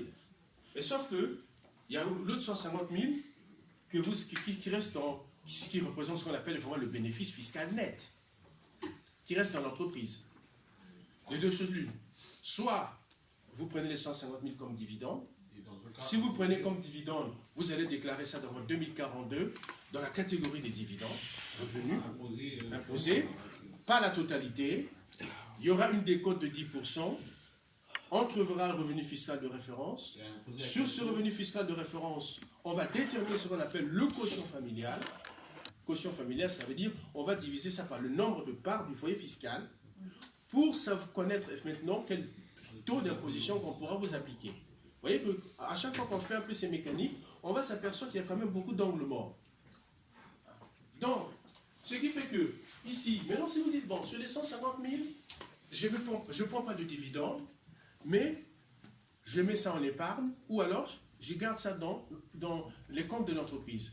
Ça devient ce qu'on appelle la CAF, la capacité de financement. Et ça échappe à l'impôt.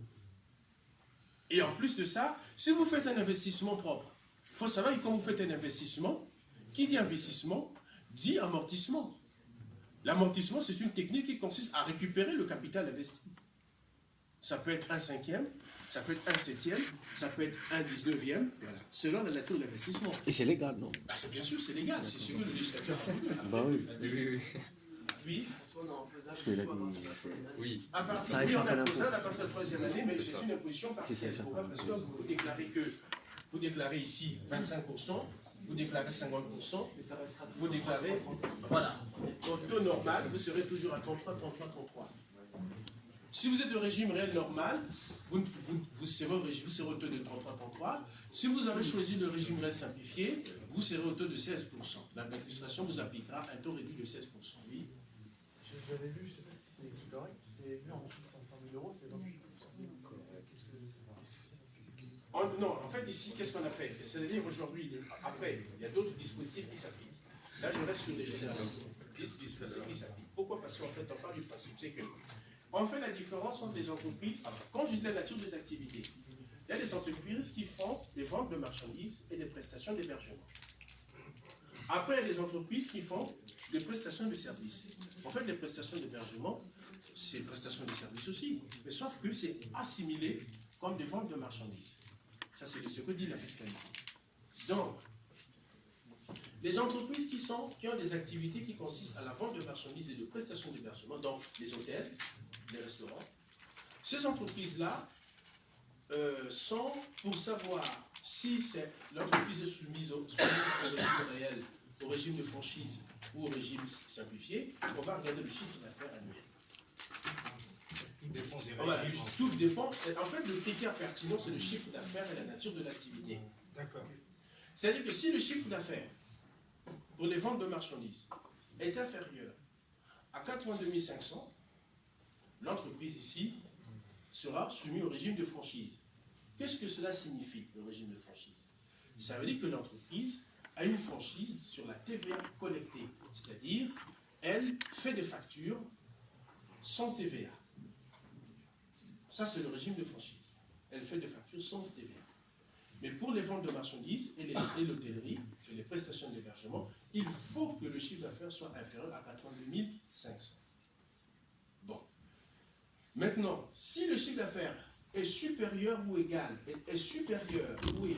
à 82 500, mais inférieur à 783 000, l'entreprise est sous le régime simplifié, régime réel simplifié, qui lui permet de bénéficier d'un taux réduit d'imposition sur les bénéfices. Maintenant, si le chiffre d'affaires en question, est supérieur ou égal à 783 000, vous voyez que là, on parle des petites entreprises, des moyennes entreprises et des grandes entreprises. Vous voyez? Ça, c'est le critère fiscal pour faire la différence entre une petite, une moyenne et une grande. Donc, par analogie, une petite entreprise est soumise au régime de franchise, une moyenne entreprise est soumise au régime réel simplifié et une grande entreprise est soumise au régime réel normal. Donc, le régime réel normal, pour les ventes de marchandises et les prestations d'hébergement, il faut que le chiffre d'affaires annuel soit supérieur ou égal à 783 000. Ça, c'est pour les ventes de marchandises et les prestations d'hébergement. Après, maintenant, pour toutes les autres activités de prestation de services, on a d'autres tranches. On a 32 600. Il faut que le chiffre d'affaires pour les prestations, par exemple, votre activité relève des prestations de services, la sécurité. Si votre chiffre d'affaires est inférieur à 32 600, vous êtes obligé de faire des factures sans TVA. Maintenant, si votre chiffre d'affaires est inférieur ou égal et entre 32 600 et 232 000, si vous êtes dans cet intervalle-là, vous êtes soumis au régime réel simplifié.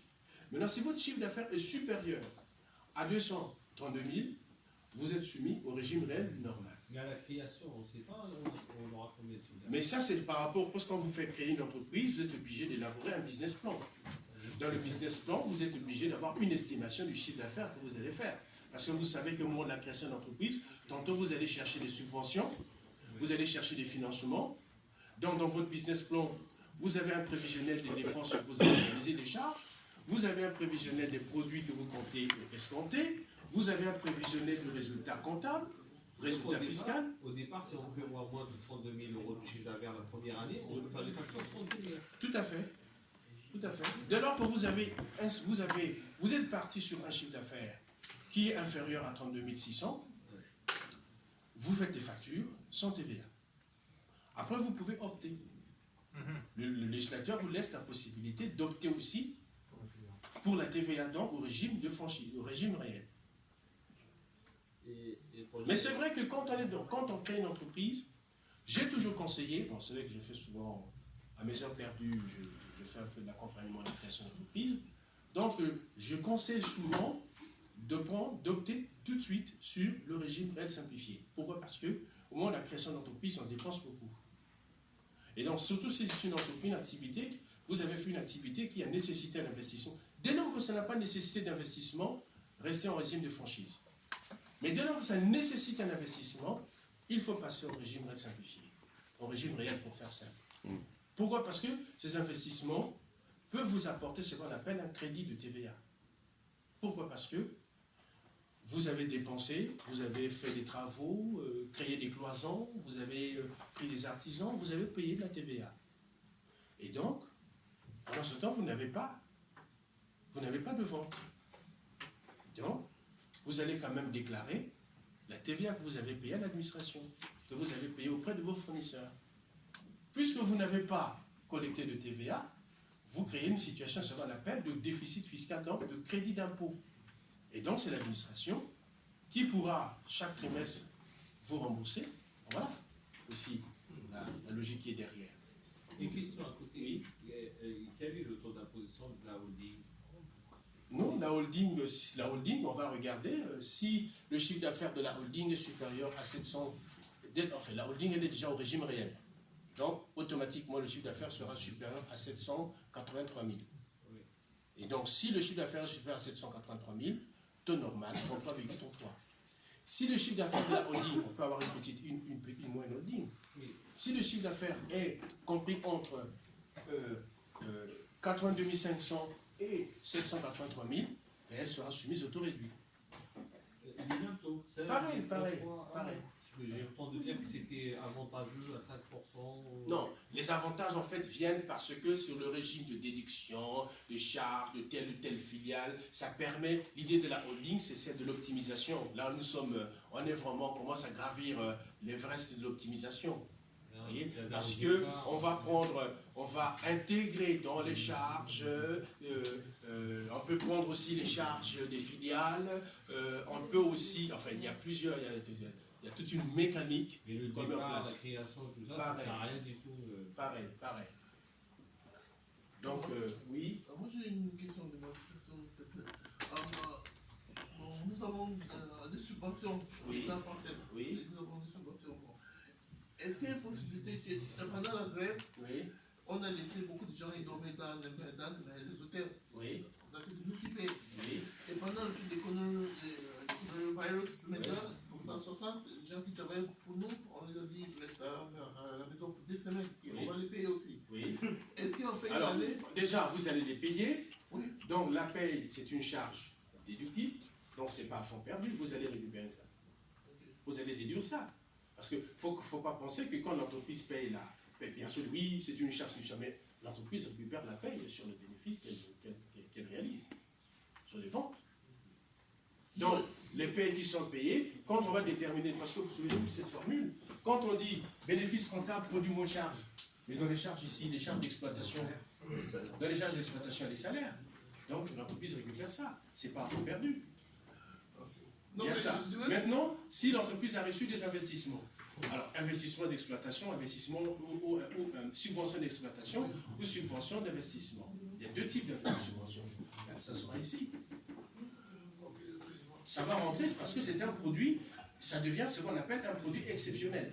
Vous voyez, c'est un produit qui rentre là. Donc il faut comptabiliser la subvention. Surtout plus les subventions, surtout les subventions d'exploitation. Mais on va revenir puisque nous aurons un chapitre sur les prix. Donc, ici en fait, donc vous voyez quand même que il est, ça fait déjà 1h30. 10h38. Non, ça va, on peut encore rouler les mécaniques. Alors, donc ici, donc, vous pouvez prendre ceci, puisque je disais que, en parlant du régime de déclaration, en parlant donc dans les modalités de déclaration, nous sommes obligés de regarder le statut et le régime. Et en parlant du statut, le statut ici doit nous faire penser, sur la notion de statut, on doit penser à quoi? On doit penser ici d'abord à la forme de l'entreprise. Est-ce une entreprise en fait individuelle? Est-ce une entreprise sociétaire? Vous voyez? Donc c'est pour ça que quand je mets, en fait je me rends compte que j'ai inversé les choses ici. Donc ici on va voir Ah oui, excusez-moi. Ma première idée, généralement on dit la première idée est toujours la bonne. Voilà. Régime et statut. Alors, en parlant de statut, on va voir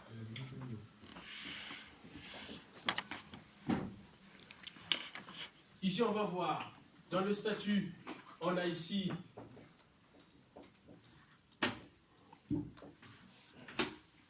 entreprise individuelle.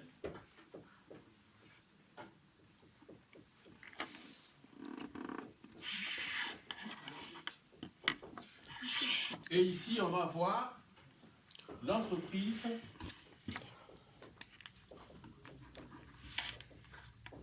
sociétaire. Alors, si c'est l'entreprise individuelle,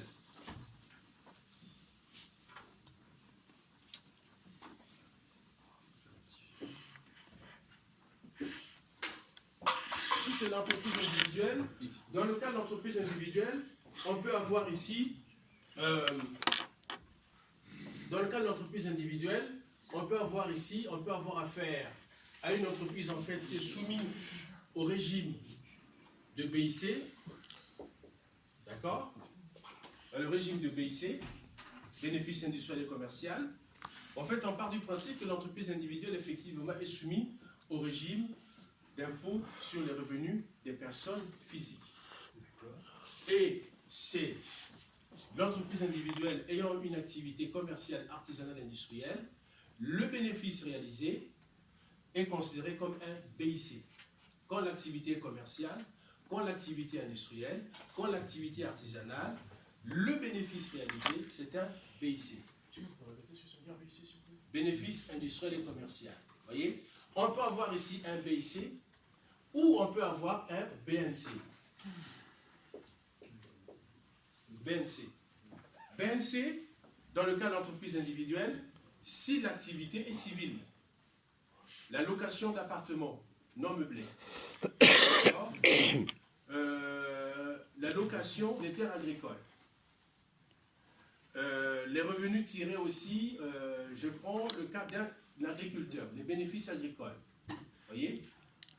Donc, bénéfices agricoles, donc vous avez BIC, BNC, on peut avoir un BA, bénéfice agricole, dans le cas de l'entreprise individuelle. Donc, un agriculteur, un exploitant agricole, quand il est seul, il crée une entreprise individuelle. Dans ce cas de figure, les revenus perçus font partie du bénéfice agricole. Donc, ça veut dire ici, en termes, ici on va voir quand même que dans le cas de BIC, pour les entreprises, quelles sont les entreprises qui peuvent être visées? Ici, les entreprises visées, si on raisonne par rapport à la forme sociale, qu'est-ce qu'on a par rapport à la forme sociale? Alors, l'auto-entrepreneur, c'est une...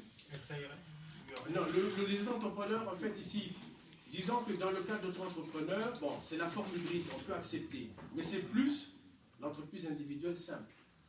Plus l'entreprise individuelle simple. Oui. Voilà, l'entreprise individuelle à responsabilité limitée. L'entreprise unipersonnelle à responsabilité. D'accord? Donc, ici, dans le régime, dans les entreprises concernées ici, on peut mettre ici donc l'entreprise individuelle,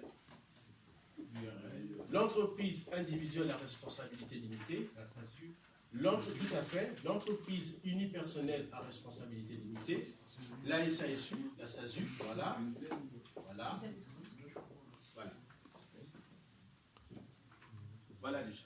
Donc, ici, donc voilà déjà ce qu'on peut avoir. Et donc, quand on parle des entreprises visées, vous avez ça.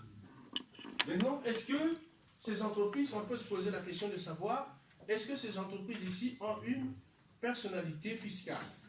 Donc, deuxième critère.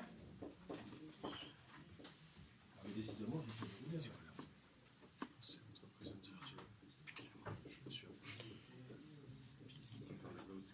ici, non. Ces entreprises n'ont pas de personnalité fiscale. Pourquoi? Parce qu'il dit personnalité fiscale, dit personnalité morale. Ces entreprises n'ont que la personnalité, n'ont que la capacité d'exercice, mais elles n'ont pas la capacité de jouissance. Voilà le raisonnement juridique. Elles ont la personnalité, elles ont la capacité d'exercice, mais elles n'ont pas la capacité de jouissance. C'est pour ça qu'elles n'ont pas de personnalité fiscale. Maintenant, entreprise unipersonnelle à responsabilité limitée. Maintenant, autre critère qu'on peut prendre en compte, ça sera l'imposition au nom de l'entreprise.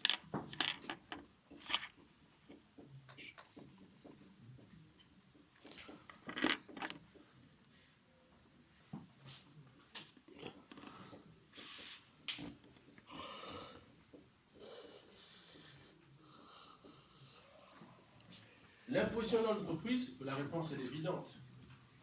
Non. Non. Pourquoi? Parce que elle n'a pas de personnalité fiscale. Voilà. Pourquoi? Parce que le régime de droit commun, c'est celui de l'IRPP. L'imposition des revenus de personnes physiques. Et donc, le revenu tiré, ça peut être un BIC, ça peut être un BNC, ça peut être un bénéfice agricole. Ces revenus seront déclarés dans la déclaration d'impôt sur le revenu de personnes physiques. L'IRPP veut dire quoi? Impôt sur le revenu de personnes physiques. Dans aucun cas, ces sociétés, ces entreprises vont payer de l'imposition directement.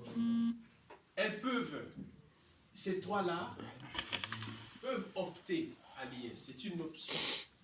Ils ne sont pas obligés. Voilà. Le régime de droit commun, c'est l'IRPP.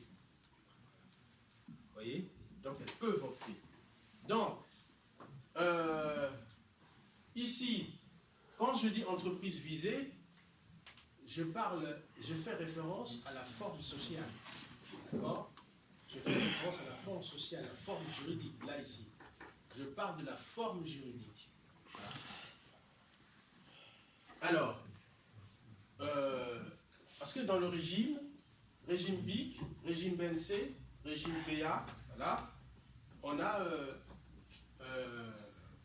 après il y a d'autres, hein.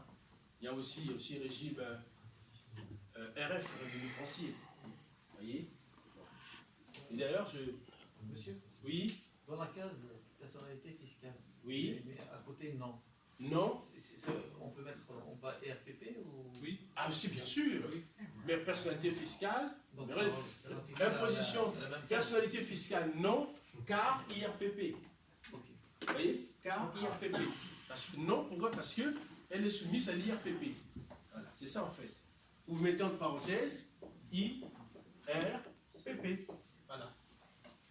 L'impôt sur le revenu de la personne physique. Personne physique. Bon.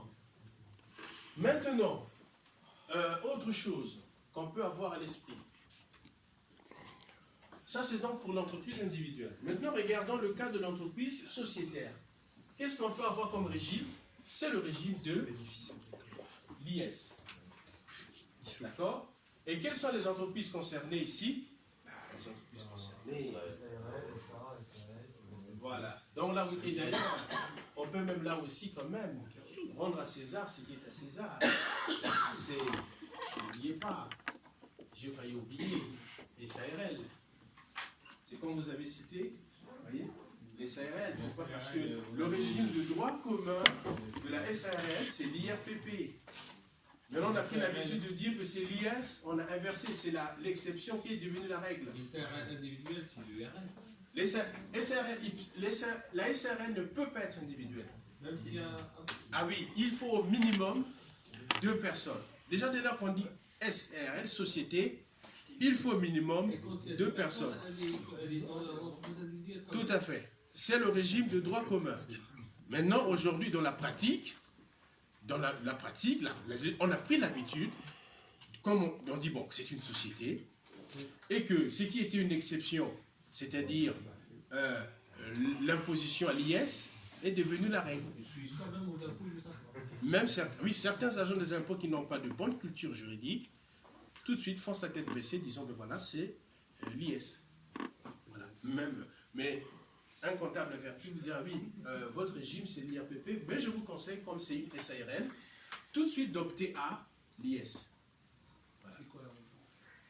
Bah, quand vous optez à l'IS, parce que dans le cas d'une SARL, après, en raison en termes d'avantages, en fait, pour parler d'avantages, il faut toujours avoir en référence le chiffre d'affaires. Vous voyez? L'avantage dépend du chiffre d'affaires que vous faites. Vous voyez? Ça dépend du chiffre d'affaires. J'ai envie de vous dire, si vous créez une SARL, en créant une SARL, vous êtes au moins deux, vous allez voir, vous pouvez considérer que dès lors que vous avez un chiffre d'affaires qui est inférieur à... Alors déjà, si le chiffre d'affaires est inférieur à 82 500, vous restez à l'IRPP. Mais si le chiffre d'affaires devient supérieur à 82 500, vous optez à l'IS. Comme ça, vous allez bénéficier du régime réel simplifié. Si. Vous pouvez rester à l'IS. J'encourage de rester à l'IS lorsque le chiffre d'affaires est inférieur à 82 500 pour être sous le régime de franchise. Voilà. Être sous le régime de franchise. Après, en fait, on fait maintenant au calcul près, selon votre business plan, selon le revenu que vous comptez escompter, on regarde tout ça. Voilà. Donc, il ne faut pas perdre ça de vue. Toujours, il ne faut pas perdre ça de vue. Et dans l'IRPP, on ne peut pas bénéficier de... Dans le régime réel. Non, quand vous êtes à l'IRPP, ça veut dire que c'est le régime personnel. C'est le régime des personnes physiques. Et comme c'est le régime des personnes physiques, il y a quand même quelques avantages. Parce que vous allez déclarer à l'IRPP que le reste, ce qui reste du bénéfice, après l'avoir travaillé, comptablement, fiscalement. Dans le doute, même SASU, il vaut mieux opter pour l'IS au cas où. Enfin, alors, sur ces trois-là, je conseille d'opter à l'IS si vous êtes sûr que votre revenu va dépasser 250 000. Dès lors que vous êtes en dessous de 250 000, vous n'avez aucun intérêt d'opter à l'IS. C'est un taux réduit. Oui, vous aurez un taux réduit. Vous aurez un taux réduit, certes. Vous serez en régime réel simplifié. Vous aurez toujours un bon traitement comptable et fiscal. Et vous pourrez toujours déclarer directement le bénéfice que vous allez percevoir, puisque vous serez 2 ou 3. Et en plus ici, si c'est dans le cas de l'IRPP, ça subira déjà une décote en plus de 10%. Et à cela, on appliquera le quotient familial pour savoir à quelle tranche d'imposition vous serez soumise. Et donc à moins de 250 000. Ah oui, moins de 250 000, c'est pas la peine. Rester à l'IRPP. Voilà. Je dirais, faut rester à l'IRPP. Alors, maintenant ici, SA, SAS, GIE. 250 000 de chiffre d'affaires ou de chiffre d'affaires, de chiffre d'affaires. Groupement d'intérêt économique. Et puis vous avez aussi c'est groupement d'intérêt économique européen. Bon, on va mettre en suspension. Voilà, on va prendre ça. Donc, personnalité fiscale, c'est évident, oui. Imposition dans l'entreprise, oui. C'est l'entreprise, c'est la personnalité fiscale. D'ailleurs, même là aussi, pour vous faciliter la compréhension, on peut faire tout simplement ceci. Vous faites plus simple. Voilà. Peut-être mieux. Vous savez éviter. Vous voyez, j'ai carrément, au lieu de. C'était comme ça, mais j'ai carrément créé. C'est à toute la ligne. Que ça soit plus cohérent. Entreprise individuelle. Depuis, voilà. Entreprise individuelle. En fait, ça veut dire quelle est la différence entre cette entreprise? Ça, cette entreprise. Cette entreprise individuelle, du point de vue juridique, la responsabilité est illimitée. Ça veut dire en cas de dette, vous êtes redevable des dettes de l'entreprise jusqu'au dernier centime. Oh, oui. Oui. Par contre, ici, vous êtes redevable des dettes de l'entreprise,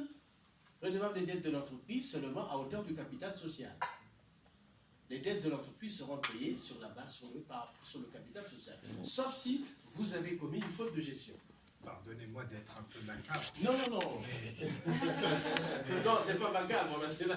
Non, mais c'est-à-dire que enfin, c'est un sujet un peu guillemets douloureux. Je comprends mieux. Je comprends mieux pourquoi il y a beaucoup de suicides chez les agriculteurs, parce qu'il y a des bêtes qui sont soumises à l'EI, c'est ça? Oui. C'est ça. C'est pour ça qu'il y a eu... Ah oui, parce qu'il faut rembourser jusqu'au dernier centime. Donc un agriculteur qui a été mal conseillé, puisque souvent aujourd'hui, bon, l'agriculture, c'est-à-dire qu'on nous a, comment dirais-je, quelque part, on a un peu... Le système productiviste a eu des effets pervers. C'est-à-dire qu'on a inculqué aux agriculteurs d'être dispendieux dans les dépenses. En leur vendant des tracteurs. Et vous avez...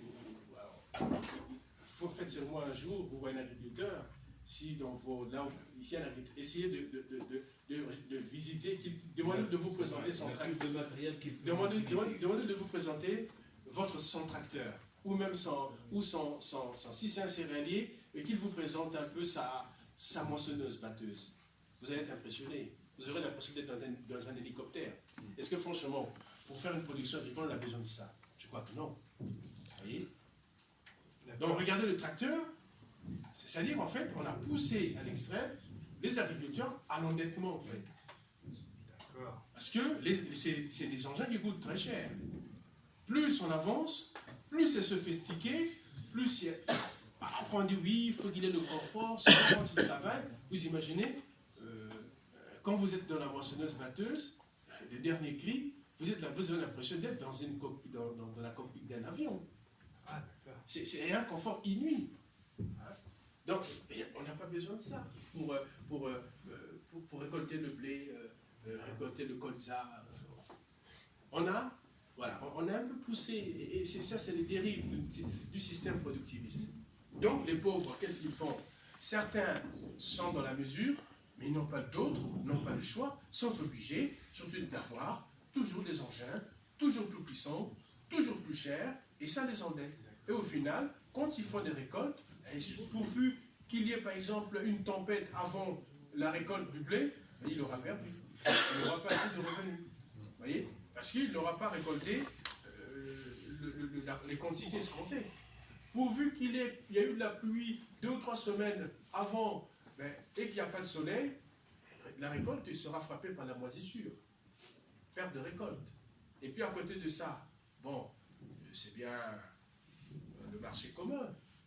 Mais sauf que ce marché commun, c'est carrément, pour moi, c'est devenu un canard boiteux quand même. Alors, donc ici, voilà un peu si on peut résumer en parlant des modalités de déclaration des résultats. C'est-à-dire qu'en fait, dans les déclarations des résultats, la déclaration des résultats est en fait ici en fonction de quoi? Du statut et du régime, par rapport à la nature de l'activité. On tient compte de ça.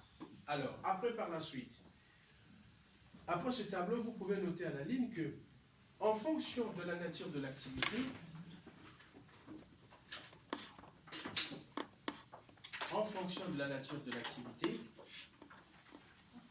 les revenus, en fonction de la nature de l'activité, virgule, les revenus des personnes physiques, les revenus des personnes physiques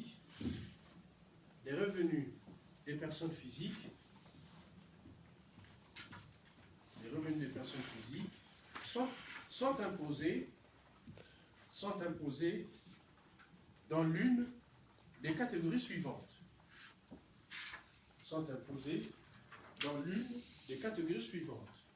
Deux points. Premier tiré. La première catégorie, vous mettez, premier tiré, les traitements et salaires.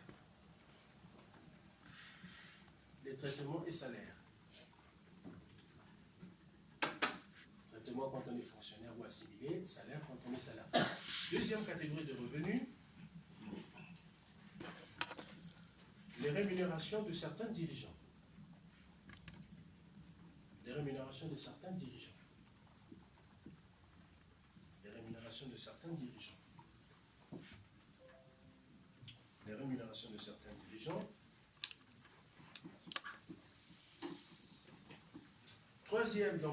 troisième catégorie, les revenus des capitaux mobiliers. Les revenus des capitaux mobiliers. Donc ça c'est quand on a des placements, des actions, quand on a des titres. C'est des capitaux mobiliers, des actions, des obligations. Les revenus des capitaux mobiliers. Troisième catégorie. Quatrième. Quatrième catégorie, les plus-values et gains divers. Quatrième catégorie, les plus-values et gains divers. Les plus-values et gains divers. Cinquième catégorie, donc cinquième tiré, les bénéfices agricoles. Les bénéfices agricoles. Les bénéfices agricoles.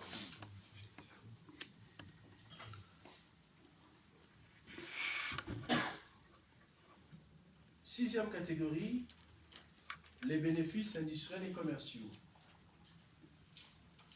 Les bénéfices industriels et commerciaux. Les bénéfices industriels et commerciaux.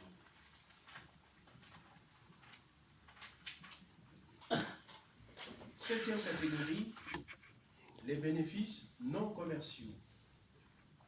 Donc, les bénéfices non commerciaux, donc c'est des bénéfices, des revenus des médecins, des experts comptables, des prêtres, des voyants, des détectives privés. Tout ça, voilà. Libéraux, c'est ça. Donc, tout ce qui est profession libérale.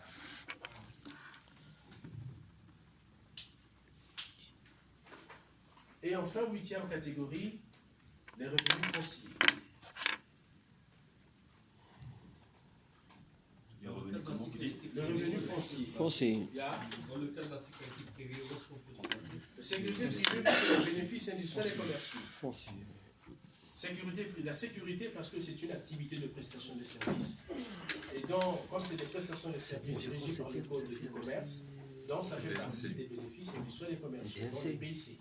Oui, bénéfices non commerciaux. Ah, d'accord. Dans Ok, le ok. septième tirant, on a dit bénéfices non commerciaux. Oui, bien. Huitième tirant, on a dit les revenus fonciers. Foncier. Quand on dit revenus fonciers, donc ça veut dire en fait ici, C'est tout ce qui concerne la terre. Oui. voilà, tout ce qui concerne les propriétés bâties et Bâties. non bâties. Ouais. Voilà, propriétés bâties, dans les revenus tirés des propriétés bâties et non bâties. Quand on dit propriété non bâtie, donc par exemple des terrains. Les terrains. Location. Excusez-moi. Oui. Tout à fait. Ça sera parce qu'en fait, dans la 2042, qui est dans le document CERFA, dans laquelle on déclare le revenu, puisque maintenant aujourd'hui c'est pré-rempli, Oui. parce que vos employeurs font la déclaration. Maintenant, avec aujourd'hui le système de prélèvement à la source, chaque mois, vous êtes prélevé à la source et votre employeur va déclarer à l'administration fiscale le total de revenus qu'il vous a versé. Et ça apparaîtra donc, vous recevrez généralement dès le mois de mars, fin mars, certains commencent à recevoir la déclaration d'impôt sur le revenu pré-remplie. Et vous remarquerez que dans cette déclaration d'impôt sur le revenu pré-rempli, ça apparaîtra dans la catégorie traitement et salaire. Ce que vous avez reçu, ce que l'entreprise vous a versé. Maintenant, il vous appartient de comparer entre ce que l'entreprise a déclaré et ce que vous avez perçu réellement. Il peut y avoir des surprises. Ça arrive qu'il y ait des surprises, que vous ne trouvez pas la même somme. Souvent, en général, vous remarquez que ce que vous avez perçu, c'est moins que parfois ce qui a été déclaré. Ça arrive. Ça arrive. Donc, il faudra calculer, il faudra vérifier. Alors, vous ferez le total de 12 mois net, vous comparez avec le montant que l'entreprise a déclaré. Il faudra vérifier. Il déclare le revenu fiscal. Le revenu fiscal, tout à fait. Il y a une différence avec le revenu fiscal. Non, eux, ce qu'ils déclarent, en fait, oui, mais le revenu fiscal, en fait, dans le revenu fiscal Net, qu'ils déclarent, eux, ce que l'entreprise déclare, l'entreprise va déclarer ce que, le revenu qu'elle vous a versé, les 12 mois de salaire. Mais le revenu fiscal. Oui, revenu fiscal. Et net, oui. Le revenu fiscal, qui est le net, c'est le total, c'est les 12 mois des nets que vous avez perçus. C'est net. Les 12 mois. Non, il y a une différence. La fiche de paie par le mois de décembre, il y a le total net et le total fiscal. Non, mais quand on dit quand on dit sur la fiche, il y a le total net, on dit total net, total fiscal dans la fiche. En fait, quand vous recevez le total fiscal, c'est le cumul à chaque fois. Oui. C'est le cumul. Maintenant, c'est dans le dernier bulletin de salaire du mois de décembre que vous allez voir que le total fiscal correspondra au total de 12 mois que vous avez perçu à l'année. Oui, et vous, ce que vous remarquerez, que parce que c'est l'entreprise qui envoie la déclaration à l'entreprise, et qui parfois qui vous envoie aussi une attestation disant que nous avons déclaré tant à l'administration. Maintenant, vous comparez la déclaration que l'entreprise, ce qu'elle vous envoie en disant que nous avons déclaré tant, qui est donc le total fiscal. Vous comparez ça avec le total, vous, à chaque fois, vous déclarez donc ici, à chaque fois, vous additionnez sur le bulletin, c'est donc x 12. Oui. Vous comparez pour voir est-ce que c'est égal à ça. Il arrive que souvent c'est plus que ce que vous avez perçu réellement. Ça arrive. Et après, quand c'est comme ça, vous dites non, vous faites un rectificatif à l'administration. Et souvent, quand vous faites un rectificatif à l'administration, ça ne fait qu'un tour à l'audition du contrôleur des finances publiques. Je dis, tiens, c'est quand même bizarre. L'employeur a rectifié. Donc ça fait partie des indices qui peuvent déclencher un contrôle fiscal. Ah oui, parce qu'ils vont se dire que c'est pas grave. Surtout qu'ils vont voir que pour la même entreprise, il y a 2 ou 3 personnes. Je dis, là tout de suite, pour le contrôleur fiscal, le son ne fait qu'un tour de son corps. Hein. Vraiment, tout de suite, il y a c'est quand même bizarre.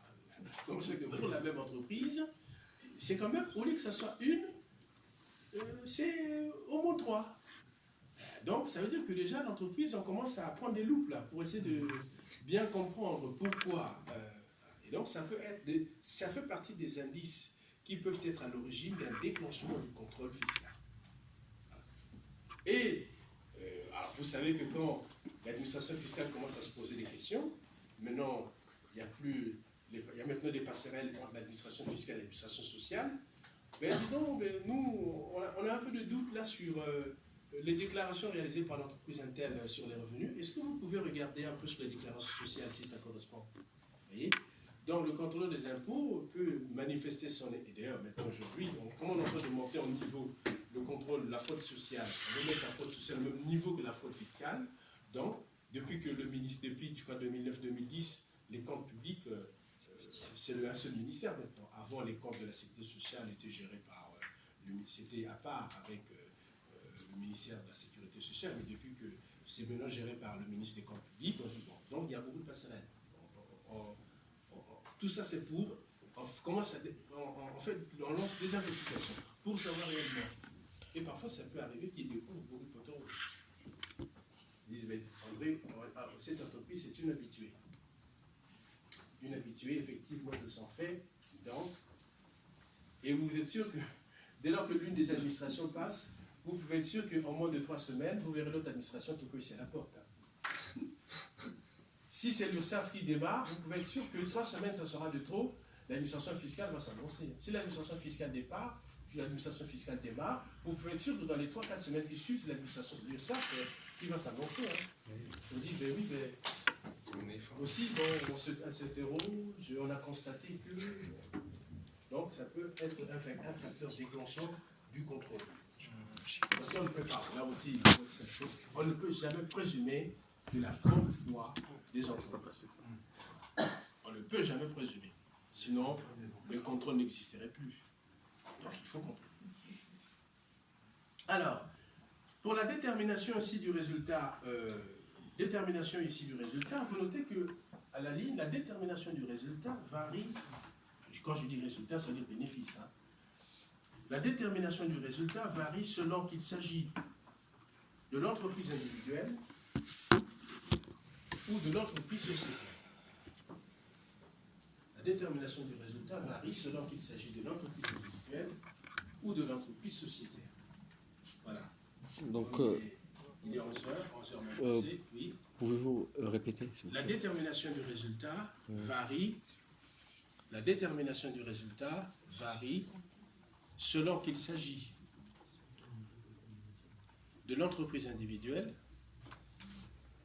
ou de l'entreprise sociétaire. Varie selon qu'il s'agit de l'entreprise individuelle ou de l'entreprise sociétaire. Voilà. Sur ce, je vais vous laisser un quart d'heure de pause. Mais un quart d'heure, pas plus. Pas une minute de plus. Un quart d'heure. Ça, vous allez avoir savourer d'apprécier le café.